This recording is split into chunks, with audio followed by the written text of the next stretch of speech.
Hi guys, this is Baxter here. This week we are talking about measurement. We're moving into a new unit here. Measurement is all around us. We've been measuring things for a long time. You can see some of the things up here that we measure every day. This unit that we're beginning, we're going to start working with three main types of measurement, and we're going to work on converting between those types of measures. To convert means to change. So we know there's more than one unit you can use to measure. We're going to learn how you can use those units back and forth to show equal groups. So the three big types of measurement we are going to focus on in this unit are units of length, units of mass or weight, and units of liquid volume. So we have covered volume this year already. This not quite the same volume that we're speaking about. When we say liquid volume, we're talking about the things we use to measure liquids like gallons or liters or cups, those kinds of things. So we're going to start off this week with units of length, and we're going to talk in this video about converting between units of length in our two big types of measures. So around the world, there are different units of measurement that are used to measure length. Here in the United States, we use customary units of measure. You may also hear it called US Customary system. Other countries, in fact, most other countries around the world, use the metric system or metric units of length. And it's important for us to be familiar with both because many things are only measured in the metric system, especially when we're talking things scientifically. To keep it universal so that people around the world are talking about the same amount, we use the metric system for those types of things. If it's US only, often you will see it in that US customary system. So here's a little cheat sheet of some of the units of measure in the customary or metric system that are equivalent to one another. Some of these you're very familiar with. There's 12 inches in a foot. There's 3 feet in a yard. You've heard all these before. The metric system, perhaps you remember some of these as well. 10 millimeters in 1 centimeter. Uh, there are 100 centimeters in 1 meter, 1,000 meters in 1 kilometer. These are likely things that you've heard of before, and we're going to practice using these equivalencies to help us convert different units of measure. You're going to hear that word a lot, convert. So we're going to start off with our metric measurement conversion first. You can see a list here of the different types of lengths or units of length in our metric system. And the metric system is based on powers of 10. It's a base 10 system, just like decimal place value. So we can convert or change units within the metric system by multiplying or dividing by powers of 10. And that's something that we're really comfortable with. You're going to see a lot in this unit that we are pulling in all of these things that we've learned earlier in the year. We're going to use our decimal place value understanding. We're going to use multiplying and dividing by decimals and powers of 10 that we've already learned. You may even pull in some fraction, addition, subtraction, or multiplication and division, all these different skills that are going to come together as we apply them, as we convert between different units. That's what's so amazing about math. All these pieces that we've learned separately, they really do all work together. We don't just have to learn it once and then forget about it because we're done. Everything builds together and we can use all of those different skills interchangeably. So let's take a look at this one here. You may see a few units on this metric system that you don't really recognize. There are a few that are not commonly used. A decimeter, a decameter, and a hectometer, rarely introduced, rarely used at all. The four big ones of the metric system, and the ones that we're going to focus on here, are millimeter, centimeter, meter, and kilometer. also known as a kilometer. You might read or hear it said a little bit differently, a kilometer or a kilometer. They're the same word. People just pronounce it slightly different. So when we say that the metric system is a base 10 system, that means that each time we increase up to the next level of unit measurement in the metric system, it's like we're multiplying by 10. So if we have 10 millimeters, we would make 1 centimeter. 10 centimeters makes 1 decimeter, and so on, all the way up. Each time it's like increasing by 10.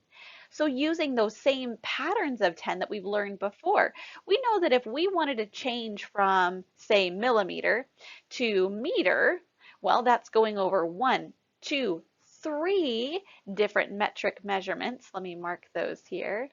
We would go 1, 2, 3. So that's like 10 times 10 times 10, which is 1,000. That's what you can see down here in the red. Times 1,000 means there's 1,000 millimeters in 1 meter. So this end over here with the millimeters, those are the really teeny tiny ones, and it increases as we go up to kilometers. Kilometers are the very large ones. 1 kilometer is approximately half a mile, not exactly, but close to it, just to give you a range. Millimeter, way over on the teeny end, is much, much smaller. If you think of the thickness of an ID card, or a dime, something very tiny like that, how thick it is, that's about 1 millimeter. So we get very small and grow to much larger in this metric system. When we convert between different metric systems, if we're going from a bigger unit, like a kilometer, to a smaller unit, we're going to be multiplying because there's going to be a lot more of that small unit within the big unit. If we're going the other direction, however, if we have a smaller unit and we want it to convert to a big unit, we're going to divide. We're going to use those inverse operations of multiplication and division to solve these metric conversion problems. So let's see that in action. What does that actually look like? All right, so I have this example with a butterfly wing. A butterfly wing measured 72 millimeters across. So what operation should you perform to convert 72 millimeters to centimeters? Well, let's think here. Am I converting big to small or small to big? If I look on my chart here, here's millimeters. Change my color so you can see that. Here's millimeters, that's better. And here's centimeters. So I'm going from a smaller to a larger unit. Since I'm going from smaller to larger, I know I'm going to be dividing. So I'm going to cross out these multiply steps. I would use that if millimeters were bigger than centimeters, but that is not the case here. So I'm dividing by something. I need to look at my chart and decide how many units am I increasing? Because remember, this is a base 10 system.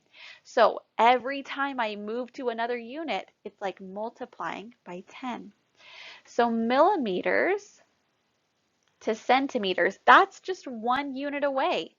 So that would be 10. I'm going to divide by 10 to figure out how many centimeters are the same as 72 millimeters. So I know that it's really simple to multiply and divide by powers of 10. I know that I can move my decimal point easy and simply to get my answer here. If I have 72, let's make that black so it's a little easier to see. Try number 2. If I have 72 millimeters and I'm dividing this by 10, I could set up my house. I could put a 10 on the outside of the house. I could divide and go through all my steps. But I know my place value well, and I know that dividing by 10 is just like moving my decimal point 1 place to the left. So I have my 72 with that imaginary decimal that hangs out right there at the end of all whole numbers. I move it back one place to the left one time. And that gives me 7 2/10 centimeters. So 7 2/10 centimeters would be the same amount as 72 millimeters. And that's all converting is. It's figuring out what would this amount equal in a different kind of length. It didn't change how much I had here. I still had 72 millimeters, but I'm just writing that length in centimeter form.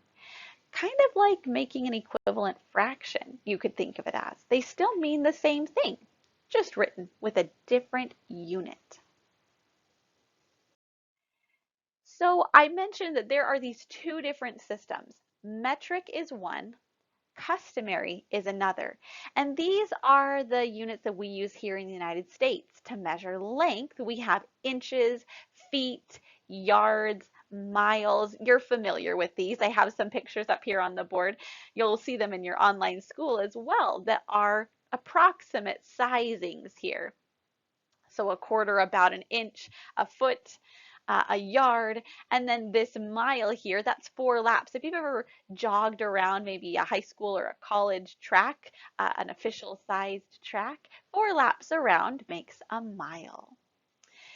So we can convert between customary units of length just like we can metric. However, customary units of length don't operate on a base 10 system like the metric system does. So we have to be a little bit more careful when we're looking at our different measures of length or how much those measures equal in different units. So let's do a few together. The largest insect that ever lived had a wingspan of 2 1/3 feet. How many inches is that? Well, I know that there are 12 inches in 1 foot, so I'm going to use that measurement conversion to help me figure out how many inches are the same as 2 1/3 feet. The first thing I'm going to do is take this 2 1/3 feet and I'm going to write it as a mixed number. To make a mixed Whoops, it is a mixed number. Sorry about that, Mrs. Baxter. Come on. We're going to turn it into an improper fraction. That's what I meant to say. To turn this mixed number to an improper fraction, I'm going to multiply 2 times 3, which equals 6. I'm going to add 1 to get 7/3. Okay, so now I've got my improper fraction. It's ready to go. I know that I've got my 7/3, and this is representing feet.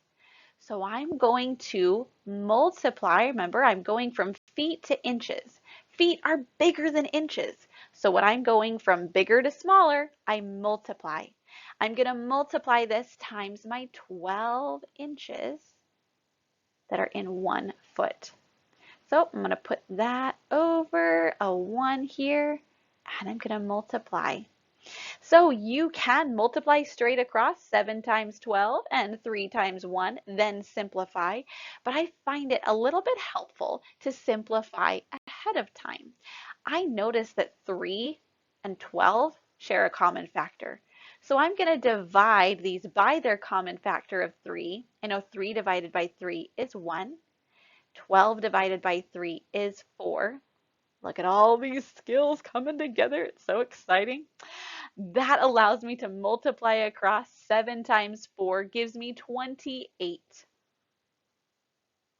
28 inches would be the same as 2 1/3 feet.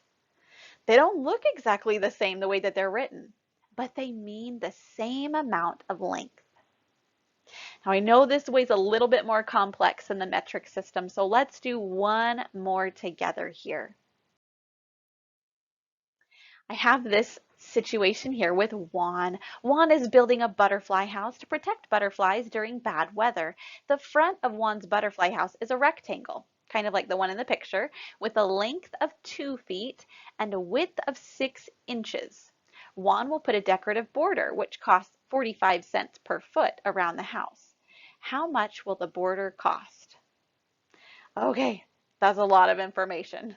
Let's take this one step at a time. The first thing I'm going to do, I'm going to try to figure out all my lengths in the same unit. So I see that the length of this house is 2 feet. That's like this side over here. We'll call that 2 feet. Kind of crazy feet, but that'll work.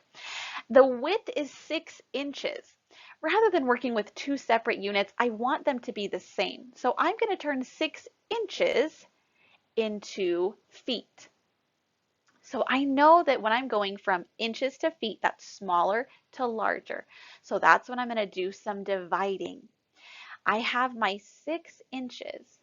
I'm going to divide that by the 12 inches that I know are in 1 foot. Well, let's use those fraction division skills to help us out here. You could also choose to do division because you know how to divide a smaller number by a larger number. I'm going to stick with fractions for now because that's what is making the most sense to me. So if I'm taking 6 and I'm dividing that by 12, I'm going to use my fraction skills. I know that dividing by a fraction means keep, change, flip. So I keep my 6. I change that division symbol to a multiplication symbol, and I flip my 12. Well, my 12 is a whole number. That means the same as 12 over 1. So when I flip and make the reciprocal, I write that out as 1/12. Now I can multiply straight across. I can throw a little 1 under here. I can multiply right across here, or I can do my simplifying again. I see that 6 and 12 share a common factor. 6 divided by 6 is 1. 12 divided by 6 is 2. Now I have a really simple multiplication problem. 1 times 1 and 1 times 2. So I know that the width of this butterfly house is 1/2 of a foot. 1/2 foot here. So I'm going to put that down on the side. My length is 2 feet. My width is 1/2 of a foot. All right, step 1, check. Step 2, find the perimeter. I know that perimeter means the distance all the way around the shape. That means I'm adding up all 4 sides. So if I look at my little house here, change my color since I'm on step 2, I have 2 feet plus 2 feet for my right and left sides, plus 1/2 for my top, plus 1/2 for the bottom. Okay, I can add these all together. I'm going to start by adding my whole numbers. 2 plus 2 is 4. That's just my little symbol that shows me the piece that I'm working on. It's not a very tidy one, but it works. Then I add my fractions. 1/2 plus 1/2, whew, they have the same denominator. I don't have to worry about changing anything there. I can add it up. 1/2 plus 1/2 equals 2 halves, which is the same as 1 whole. So altogether, my perimeter here would be 5 feet. Okay, 5 feet as the perimeter. Step 2, check. Finally, I'm going to go on to step 3 to figure out how much Juan is going to have to pay to put this decorative border around his butterfly house. So I'm going to multiply our perimeter, 5 feet, times the cost per foot of the of the border, which is 45 cents. So, gotta find my space here. I'm gonna go 45 cents, 0.45 times 5. And there's my decimal skills coming into play also. 5 times 5 is 25. I carry that too. 5 times 4 plus 2, 22. Carry one more time. 5 times 0 plus 2. Now, I count 1, 2 digits that came after a decimal point in my original problem. So I'm going to count back 1, 2 digits in my final answer. Put my $sign here. And I can say step 3, check. it is going to cost one $2.25 to put this decorative border around the butterfly house. So I hope that helps you to see the steps that we go through as we convert between different units of measure. We'll get lots of practice on this conversion. I know that it can seem a little daunting at first, but you'll start to see the pattern that we go through as we multiply or divide these different steps and use all of these other skills that you have learned this year to work inside this conversion process. So thanks for watching, folks. I hope you have a fantastic day, fantastic week. See you soon.